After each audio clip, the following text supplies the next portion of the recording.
नमस्कार, ये आकाशवाणी है। अभी आप यरमता सिंह से समाचार सुनेंगे।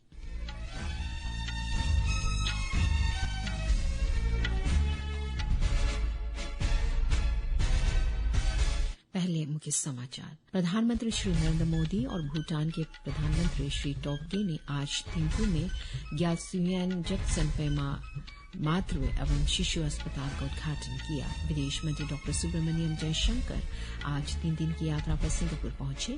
केंद्रीय माध्यमिक शिक्षा बोर्ड CBSE ने कदाचार में लिप्त होने के कारण 20 विद्यालयों की मान्यता रद्द की है। काठमांडू में भारतीय दूतावास ने कल 59वां भारतीय तकनीकी और आर्थिक सहयोग ITEC दिवस मनाया। रूस में कल रात राजधानी मॉस्को के पास एक कंसर्ट हॉल के अंदर बंदूकधारियों की गोलाबारी में 60 से अधिक लोग मारे गए। स्विस ओपन बैडमिंटन टूर्नामेंट में भारत के किदाम्बी श्रीकांत सेमीफाइनल में पहुंच गए हैं। अब समाचार विस्तार से।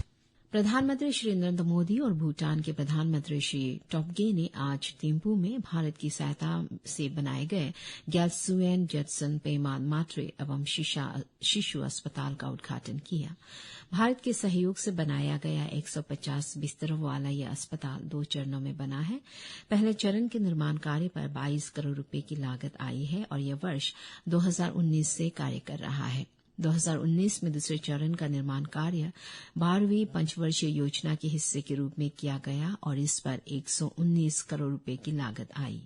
भूटान में नवनिर्मित अस्पताल मातृ एवं शिशु स्वास्थ्य सेवाओं की गुणवत्ता में वृद्धि करेगा।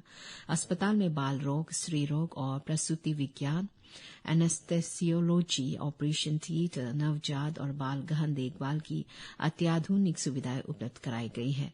विदेश मंत्रालय ने कहा है कि यह अस्पताल स्वास्थ्य क्षेत्र में भारत भूटान साझेदारी का ज्वलंत उदाहरण है। उद्घाटन के पश्चात प्रधानमंत्री श्री मोदी नई दिल्ली के लिए रवाना हो गए। भूटान नैरेचिक में केसर नामग्याल वांगचुक और प्रधानमंत्री टोब्गे ने उन्हें हवाई अड्डे पर भावभीनी विदाई दी। एक सोशल मीडिया पोस्ट में श्री मोदी ने कहा कि उनकी भूटान यात्रा विशेष रही है और उन्हें भूटान के राजा, प्रधानमंत्री टोब्गे और अन्य प्रतिष्ठित लोगों से मिलने का अवसर मिला। उन्होंने यह भी कहा कि इस बातचीत से दोनों देशों के मैत्री संबंध और भी सुदृढ़ होंगे। श्री मोदी ने ऑर्डर ऑफ द थ्रुक ग्यालपो से सम्मानित किए जाने पर भूटान का आभार व्यक्त किया। उन्होंने उत्साह और आतिथ्य के लिए भूटान के लोगों को धन्यवाद दिया। श्री मोदी ने कहा कि भूटान के लिए भारत हमेशा एक विश्वसनीय मित्र और साझेदार रहेगा। सर्वोच्च न्यायालय के न्यायाधीश न्यायमूर्ति सूर्यकांत ने आज जिला न्यायपालिका प्रणाली को सुदृढ़ बनाने की आवश्यकता पर बल दिया। उन्होंने कहा कि यह जनता के सामने न्यायिक प्रणाली का सच्चा प्रतिनिधि करती है। अगरतला में त्रिपुरा न्यायिक अकादमी के 10वें न्यायिक सम्मेलन को संबोधित करते हुए उन्होंने कहा कि जिला अदालत स्तर पर न्यायपालिका प्रणाली को मजबूत बनाया जाना चाहिए। उन्होंने कहा कि बहुत से लोग उच्च न्यायालयों में आने का खर्च वहन नहीं कर सकते हैं और बहुत कम लोग हैं जो सर्वोच्च न्यायालय तक पहुंच पाते हैं। उन्होंने कहा कि यह न्यायिक प्रणाली ही है जो संघर्ष का शांतिपूर्ण समाधान प्रदान करती है और समाज में सामाजिक सद्भाव बहाल करती है। न्यायमूर्ति सूर्यकांत ने कहा कि आपराधिक प्रशासन व्यवस्था में सिर्फ आरोपियों पर ही नजर नहीं रखनी चाहिए बल्कि पीड़ितों पर भी ध्यान देना चाहिए। उन्होंने कहा कि पीड़ितों के अधिकार, उनकी भागीदारी और सुरक्षा अत्यंत महत्वपूर्ण है। आगामी लोकसभा चुनाव में 18 से 19 वर्ष की आयु के लगभग 1 करोड़ 80 लाख युवा पहली बार मतदान करेंगे। पहली बार मत देने वाले युवाओं को प्रोत्साहित करने के लिए आई वोट फॉर श्योर जैसे कई सोशल मीडिया अभियान चलाए जा रहे हैं। विदेश मंत्री डॉक्टर सुब्रमण्यम जयशंकर आज 3 दिन की यात्रा पर सिंगापुर पहुंचे। सबसे पहले उन्होंने INA स्मारक पर नेताजी सुभाष चंद्र बोस और भारतीय सेना के बहादुर सैनिकों को श्रद्धांजलि दी। सोशल मीडिया पोस्ट में डॉक्टर जयशंकर ने कहा कि स्मारक INA की देशभक्ति और अदम्य साहस की भावना का प्रतीक है जो आने वाली पीढ़ियों के लिए प्रेरणा स्रोत रहेगा। केंद्रीय माध्यमिक शिक्षा बोर्ड CBSE ने कदाचार में लिप्त होने के कारण 20 विद्यालयों की मान्यता रद्द की है। इनमें दिल्ली के 5 विद्यालय भी शामिल हैं। CBSE की एक अधिसूचना में कहा गया है कि बोर्ड के औचक निरीक्षण में परीक्षा नियमों की अनदेखी की गई और कई विसंगतियां पाई गई। CBSE ने यह भी कहा कि स्कूल डमी छात्रों और अयोग्य उम्मीदवारों को परीक्षा में शामिल करने जैसे विभिन्न कदाचार कर रहे थे और रिकॉर्ड ठीक से नहीं रख रहे थे। पंजाब में संगरूर जिले के कई गांवों में जहरीली शराब पीने से मृतकों की संख्या बढ़कर 20 हो गई है। पुलिस की विशेष टीम इस मामले की जांच कर रही है और अब तक 8 लोगों को गिरफ्तार किया जा चुका है। काठमांडू में भारतीय दूतावास ने कल 59वां भारतीय तकनीकी और आर्थिक सहयोग ITEC दिवस मनाया। इस समारोह में लगभग 300 गणमान्य अतिथि उपस्थित थे, जिनमें कई संसद सदस्य, वरिष्ठ सरकारी अधिकारी और ITEC के पूर्व छात्र शामिल थे।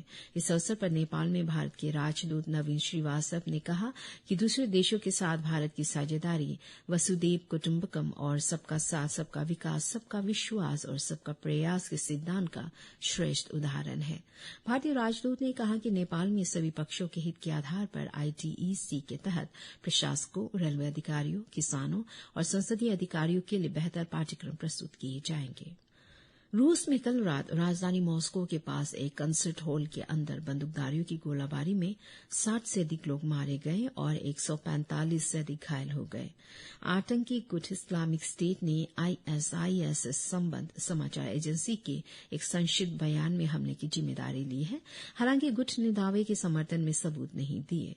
गोलीबारी के बाद कंसर्ट हॉल में भीषण आग लग गई और रूसी विशेष बलों को घटनास्थल पर तैनात किया गया है।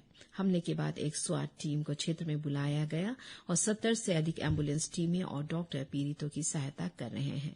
क्षेत्रीय गवर्नर एंड्रे वोरोब्यो ने कहा कि लोगों को बचाने के लिए सब कुछ किया जा रहा है। स्विस ओपन बैडमिंटन टूर्नामेंट में भारत के किदाम्बी श्रीकांत सेमीफाइनल में पहुंच गए हैं। कल स्विट्जरलैंड के बेसल में उन्होंने पुरुष सिंगल के क्वार्टर फाइनल में ली चिया हाओ को 21-10, 21-14 से हराया।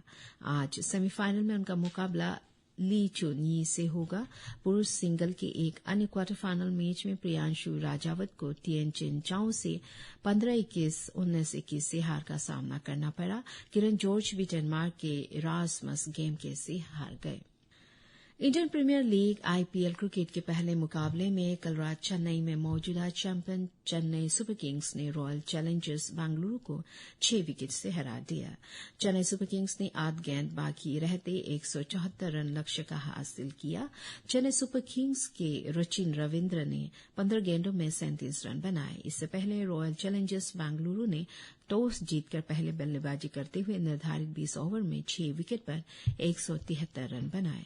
रॉयल चैलेंजर्स बेंगलुरु के अनुज रावत ने सबसे ज्यादा 25 गेंद पर 48 रन बनाए। चेन्नई सुपर किंग्स के गेंदबाज मुस्तफिजुर रहमान ने 29 रन देकर 4 विकेट लिए और उन्हें प्लेयर ऑफ द मैच चुना गया। आज शाम 7:30 बजे कोलकाता नाइट राइडर्स की टीम सनराइजर हैदराबाद से भिड़ेगी। केंद्रीय अन्वेषण ब्यूरो CBI ने प्रश्न पूछने के बदले धनराशि लेने के मामले में तृणमूल कांग्रेस के नेता महुआ मोइत्रा के कोलकाता सहित कई स्थानों पर छापेमारी की कार्रवाई कर रहा है। सूत्रों ने बताया है कि छापेमारी कोलकाता में मोइत्रा के परिसरों और अन्य शहरों में की जा रही है। CBI ने लोकपाल के निर्देश पर पूर्व सांसद मोइत्रा के खिलाफ प्राथमिकी दर्ज की थी।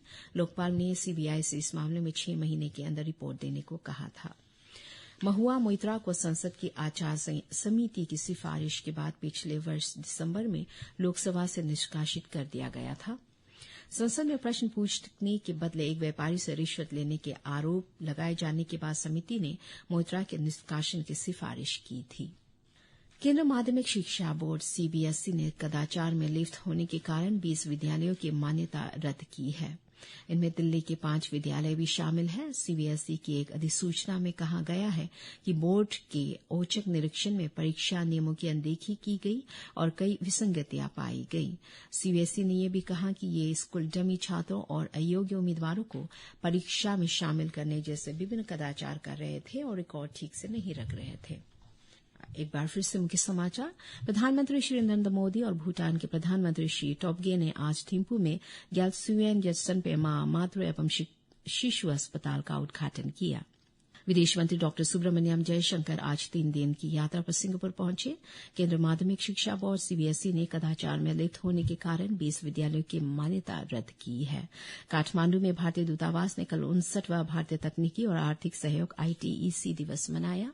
इसी के साथ ही समाचार बुलेटिन समाप्त हुआ। नमस्कार।